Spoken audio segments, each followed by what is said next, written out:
పక్షవాతం ఉన్న వ్యక్తిని ఇదిగో నీ పరుపు వెతుకు నడవునప్పుడు తక్షణమే ఆ క్షణము లేచాడు ప్రభు. అవును ప్రభు. నాయన మా బలము కాదు, మా శక్తి కాదు.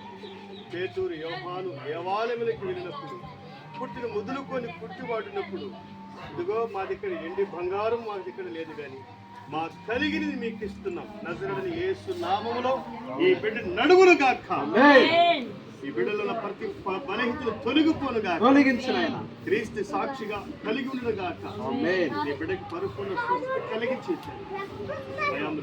ప్రభా. Father thank you my Jesus. నీ ఆత్మతో నింపు నాయన, నీ పరిశుద్ధాత్మ శక్తిని ఎంతో మందిని లేవనెత్తిన దేవుడు, కుంగిన వారిని లేవనెత్తిన దేవుడు, గుండె చెదిరిన వారిని బాగు చేసే దేవుడు.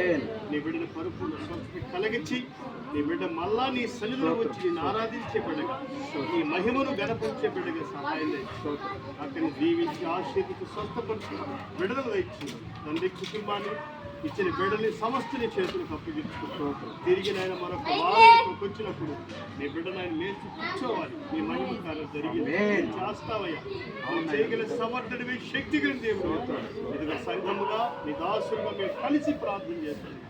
నా తండ్రి నీ ఆత్మకార్యం జరిగి నీ బిడ్డను సంపూర్ణ స్వస్థత విడుదల యేసు రక్తమును ప్రతి బలహీనత తొలగించి పరిపూర్ణమైన ఆరోగ్యం దీవించమని యేసయ్య నామమున అడిగి ప్రార్థించి అడుగుతున్నాను తండ్రి.